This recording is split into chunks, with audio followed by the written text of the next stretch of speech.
महान आचार्य चाणक्य ने कहा था कि जिस व्यक्ति ने ये समझ लिया कि क्या, कब, कहाँ और कितना बोलना है, तो उस व्यक्ति को सफल होने से कोई नहीं रोक सकता। ऐसे व्यक्ति की सफलता सुनिश्चित है। जिस तरह कमान से निकला हुआ तीर लौटकर कभी वापस नहीं आता, ठीक उसी तरह से मुंह से निकले शब्द कभी वापस नहीं आते। शब्द और भाषा हथियार है और कमजोरी भी। सही समय पर सही शब्दों के प्रयोग से इंसान परेशानियों से बच सकता है, लेकिन बिना सोचे समझे बोले गए शब्द इंसान की मुसीबत को बढ़ा देते हैं। द्रौपदी का ये बोलना कि अंधे का पुत्र अंधा ही होता है, महाभारत के युद्ध का मुख्य कारण बना था। आज भी लोग अपनी जबान का इस्तेमाल दूसरों को नीचा दिखाने और खुद को बड़ा बताने के लिए करते हैं, लेकिन जो समझदार और सफल इंसान होते हैं वो ये अच्छी तरह से जानते हैं कि उन्हें किस वक्त कितना और क्या बोलना है। साइलेंट रहने का मतलब ये नहीं है कि आपको पूरे दिन एक भी शब्द नहीं बोलना है या चुपचाप रहना है। मौन का मतलब है कि बेवजह शब्दों का प्रयोग नहीं करना है। जहाँ जरूरत है वही ही बोलना है, अपनी लक्ष्य पर ध्यान केंद्रित करना है।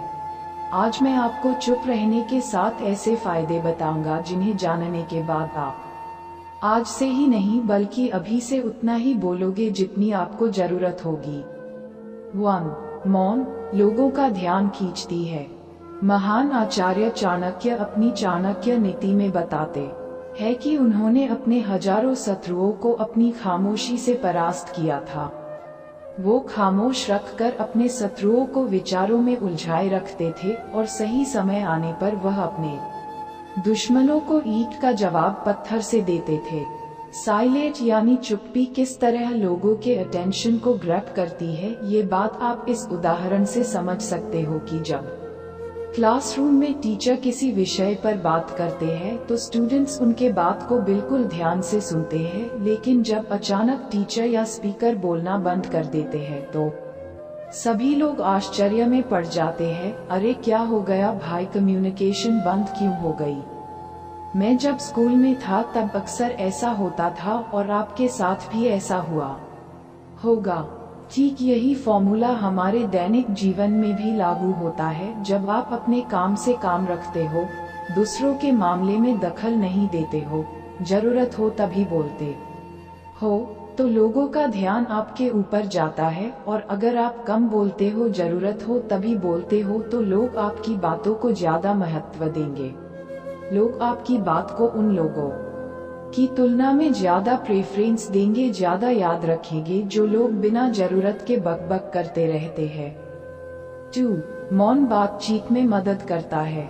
शांत रहना मोल भाव यानी नेगोशिएट करते वक्त आपकी बहुत ज्यादा हेल्प कर सकता है।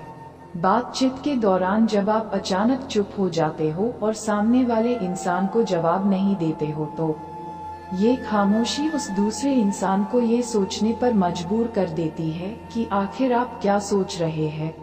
तो फिर इसी चीज का आपको फायदा उठाना है। सामने वाले को ये सोचने दे कि आप क्या सोच रहे हैं। मान लो आप कोई डील फाइनल कर रहे हो, ये सामने वाले पार्टी को जल्दी से यस या फिर नो कहकर जवाब मत दो, कुछ सेकंड का पॉज लो। आपकी ये चुप्पी सामने वाले इंसान को परेशान करेगी और वो सामने वाला इंसान बोलकर आपकी इस खामोशी को भरना चाहेगा। उनको सारी बातें बोलने दे, जिससे आपको बातचीत आगे बढ़ाने में मदद मिलेगी और आपका साइड बातचीत के दौरान ज्यादा भारी रहेगा। 3. मौन आपको विश्वास बनाने में मदद करता है। अगर आप एक मजबूत रिलेशनशिप बिल्ड करना चाहते हो तो उससे पहले आपको ट्रस्ट यानी विश्वास बिल्ड करना होगा, और विश्वास तभी बिल्ड होगा जब आप सामने वाले इंसान की बातों को ध्यान से सुनोगे, यानी बातचीत के दौरान बोलोगे कम और सुनोगे ज्यादा। ऐसा करने से दूसरे इंसान को लगेगा कि आप एक अच्छे इंसान हो, सामने वाले की बात को अच्छे से सुनते हो, किसी को भी नजरअंदाज नहीं करते हो, और तभी तो वो आपके बातों को अच्छे से सुनेगा और ट्रस्ट बिल्ड होगा। 4. उत्तर प्राप्त करें।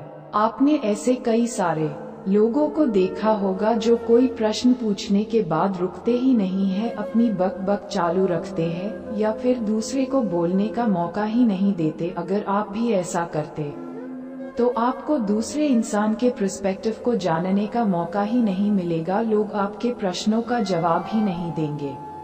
इसीलिए कोई भी प्रश्न पूछने के बाद आप साइलेंस हो जाओ। आप अपना ओपिनियन मत दो। लोगों का क्या ओपिनियन है उस बात पर, उस प्रश्न पर आप जानने की कोशिश करो, शायद आपको कुछ नया सीखने को मिल जाए। कुल मिलाकर आप प्रश्न पूछने के बाद जितना जल्दी चुप हो जाओगे, आपको उतना जल्दी आंसर मिलेगा।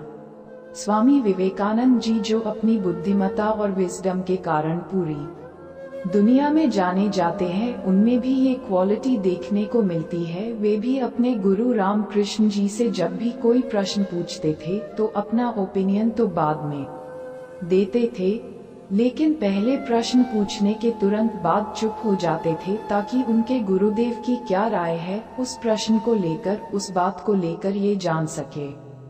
5. नम्र शक्ति। साइलेंस एक शॉर्ट पावर है, मतलब एक ऐसी पावर से है जिसकी मदद से आप सामने वाले से बिना लड़े हरा सकते हैं। इसका सबसे बेहतरीन उदाहरण है महात्मा गांधी जी, जो कि सत्य और अहिंसा के मार्ग पर चले थे और बिना लड़े उन्होंने अंग्रेजों को धूल चटाई थी। महात्मा गांधी जी जानते थे कि अगर हमने अंग्रेजों से लड़ाई की तो हम उनसे कभी नहीं जीत पाएंगे। उन्होंने शॉर्ट पावर का इस्तेमाल किया और अंग्रेजों को हराया। कई बार लड़ने से और झड़ने से प्रॉब्लम सॉल्व नहीं होती, चुप रहने से और शांत हो जाने से प्रॉब्लम सॉल्व हो जाती है। 6. विचारशील मौन। द क्वाइट बुक के ऑथर सूजन केन अपनी बुक में बताते हैं कि थॉटफुल साइलेंस कई सारी मुसीबतों से बचा सकती है। एक लड़का लैपटॉप खरीदने जा रहा था, तभी उसको रास्ते में वर्षों पुराना एक दोस्त मिलता है जो उसको बोलता है कि तुम जहाँ लैपटॉप खरीदने जा रहे हो उसी के पास में एक घर है, वहाँ ये सामान डिलीवर कर देना। वह अपने दोस्त को ना नहीं बोलता है और उसका सामान ले लेता है, लेकिन जहाँ सामान डिलीवर करना था वो घर उस दुकान से काफी दूर था। उसका बहुत सारा समय बर्बाद हुआ उस आइटम को डिलीवर करने में। बाद में जब वह दुकान पर पहुंचा तो वह दुकान बंद हो चुकी थी। उसे अपने दोस्त के ऊपर बहुत ज्यादा गुस्सा आया। इसीलिए हमें हमेशा हाँ नहीं कहना चाहिए, ना कहने और साइलेंस के पावर को समझना चाहिए। तो दोस्तों, इन सब बातों से आप ये समझ चुके होंगे कि साइलेंस में बहुत ज्यादा पावर है। साइलेंस के पावर को कम नहीं समझना चाहिए। साइलेंस आपको बहुत सारी मुसीबतों से बचा सकती है, और अगर आप भी इन बताई गई बातों को उतारते हो, जहाँ जरूरत हो वही बोलते हो, तो डेफिनेटली आपको बहुत ज्यादा फायदा होगा।